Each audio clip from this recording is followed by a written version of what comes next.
Hello friends, welcome back to my channel. ನೀವೇನಾದರೂ ಹೊಸದಾಗಿ channel ನೋಡ್ತೀರಾ ಈ ಕೂಡಲೇ ಸಬ್ಸ್ಕ್ರೈಬ್ ಆಗಿ ಒಂದು ಲೈಕ್ ಕೊಟ್ಟು ಸಪೋರ್ಟ್ ಮಾಡಿ ಫ್ರೆಂಡ್ಸ್. ಬ್ಯಾಂಕ್ ಖಾತೆದಾರರ ಸತ್ತರೆ ಅಕೌಂಟ್ನಲ್ಲಿರುವ ದುಡ್ಡು ಯಾರಿಗೆ ಸೇರುತ್ತೆ, ನಾಮಿನಿಗೆ ಹೋಗುತ್ತೆ ಅಥವಾ ಯಾರಿಗೆ ಹೋಗುತ್ತೆ ಅಂತ ನಾವು ತಿಳ್ಕೊಳ್ಳೋಣ ಬನ್ನಿ ಸ್ನೇಹಿತರೆ. ಬ್ಯಾಂಕ್ ಖಾತೆದಾರರು ಅಕಾಲಿಕ ಮರಣವು ಕುಟುಂಬದ ಭಾವನಾತ್ಮಕ ಆಘಾತವನ್ನುಂಟು ಮಾಡುವುದರ ಜೊತೆಗೆ ಖಾತೆಯಲ್ಲಿರುವ ಹಣವನ್ನು ಹೇಗೆ ಸಂಭಾಳಿಸಬೇಕು ಎಷ್ಟು ಎಂಬ ಅನಿಶ್ಚಿತತೆ ಕೂಡ ತರುತ್ತದೆ. ಈ ಸಂದರ್ಭದಲ್ಲಿ ನಾಮನಿರ್ದೇಶಿತ ವ್ಯಕ್ತಿ, ನಾಮಿನಿ ಮತ್ತು ಕಾನೂನು ಬಾಧ್ಯತೆಗಾರ ಲೀಗಲ್ ಇಯರ್ಸ್ ಯಾರಿಗೆ ಹಣ ಪಡೆಯುವ ಹಕ್ಕಿದೆ ಎಂಬುದು ಒಂದು ಪ್ರಮುಖ ಪ್ರಶ್ನೆಯಾಗಿದೆ. ಭಾರತದಲ್ಲಿ reserve bank of India RBI ಮತ್ತು ಇತರ ನಿಯಮಾವಳಿಗಳು ಈ ವಿಷಯದ ಬಗ್ಗೆ ಸ್ಪಷ್ಟ ಮಾರ್ಗಸೂಚಿಗಳನ್ನು ನೀಡಿವೆ.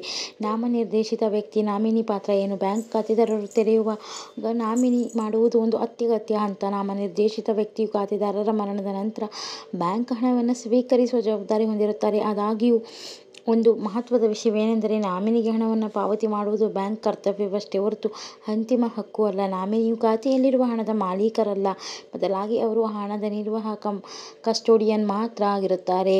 ಅವರ ಕರ್ತವ್ಯವೆಂದರೆ ಈ ಹಣವನ್ನು ಖಾತೆದಾರರ ನಿಜವಾದ ಕಾನೂನು ಬಾಧ್ಯತೆದಾರರಿಗೆ ವಿತರಿಸುವುದಾಗಿದೆ. ಸ್ನೇಹಿತರೆ, ಕಾನೂನು ಬಾಧ್ಯತೆಗಾರ ಲೀಗಲ್ ಇಯರ್ಸ್ ಅಂದರೆ ಯಾರು?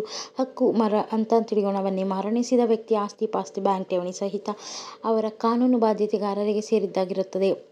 ಕಾನೂನು ಬಾಧ್ಯತೆಗಾರರು ಎಂದರೆ ಮರಣಿಸಿದವರ ಕುಟುಂಬದ ಸದಸ್ಯರು, ಅವರು ಬಿಟ್ಟು ಹೋಗುವ ವಿವೇಚನಾ ಪತ್ರ, ವಿಲ್ ಇದ್ದಲ್ಲಿ ಅದರಲ್ಲಿ ಉಲ್ಲೇಖಿಸಿದ ವ್ಯಕ್ತಿಗಳು ಅಥವಾ ಭಾರತೀಯ ಉತ್ತರಾಧಿಕಾರಿ ಕಾಯ್ದೆಯ ಅನುಸಾರ ಹಕ್ಕು ಪಡೆಯುವವರು. ನಾಮಿನಿಯಿಂದ ಹಣವನ್ನು ಪಡೆದ ನಂತರ ಅದನ್ನು ಕಾನೂನು ಬಾಧ್ಯತೆಗಾರರಲ್ಲಿ ಸರಿಯಾಗಿ ವಿತರಿಸುವುದು ಅವರ ಜವಾಬ್ದಾರಿಯಾಗಿದೆ.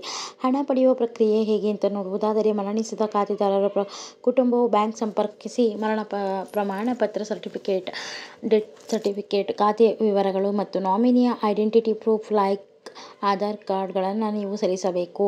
ನಾಮಿನಿಯು ಒಂದು ಷರತ್ತುರಹಿತ ದಾಖಲೆ, ಅಫಿಡವಿಟ್ ಮತ್ತು ಒಪ್ಪಂದ ಪತ್ರ ಮೂಲಕ ಹಣವನ್ನು ಪಡೆದುಕೊಳ್ಳಬಹುದು. ಈ ದಾಖಲೆಗಳನ್ನು ಭವಿಷ್ಯದಲ್ಲಿ ಬೇರೆ ಯಾರಾದರೂ ಹಕ್ಕು ತೋರಿಸಿದರೆ ಅದರಿಂದ ಬ್ಯಾಂಕ್ ಅನ್ನು ರಕ್ಷಿಸುತ್ತದೆ. ಹಣದ ಮೊತ್ತ ತುಂಬಾ ದೊಡ್ಡದಾಗಿದ್ದರೆ ಅಥವಾ ವಿವಾದ ಇದ್ದರೆ ಬ್ಯಾಂಕ್ ಕಾನೂನು ಬಾಧ್ಯತೆಗಾರರಿಂದ ಉತ್ತರಾಧಿಕಾರಿ ಪ್ರಮಾಣ ಪತ್ರವನ್ನು, ಸಕ್ಸೆಷನ್ ಸರ್ಟಿಫಿಕೇಟ್ ಅಥವಾ ವಿವೇಚನಾ ಪತ್ರದ ಪ್ರಮಾಣಿತ ನಕಲು ಕೋರಬಹುದು. ಮುಖ್ಯ ಸಲಹೆ ನೋಡುವುದಾದರೆ, ಇದಕ್ಕೋಸ್ಕರ ಪ್ರತಿಯೊಬ್ಬ ಬ್ಯಾಂಕ್ ಖಾತೆದಾರರು ತಮ್ಮ ಖಾತೆಯ ನಾಮಿನಿಯನ್ನು ನಿಗದಿಪಡಿಸುವುದು ಅನಿವಾರ್ಯ. ಸಮಯಕ್ಕೆ ಸರಿಯಾಗಿ ನಾಮಿನಿಯ ವಿವರಗಳನ್ನು ನವೀಕರಿಸಿ, ಕುಟುಂಬದ ಸದಸ್ಯರಿಗೆ ನಾಮಿನಿಯ ಹೆಸರು ಮತ್ತು ಬ್ಯಾಂಕ್ ಖಾತೆಯ ವಿವರಗಳನ್ನು ಕುರಿತು ಮಾಹಿತಿಯನ್ನು ನೀಡಿ.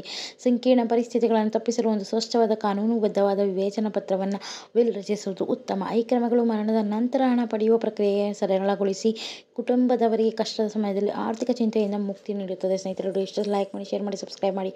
Thanks for watching.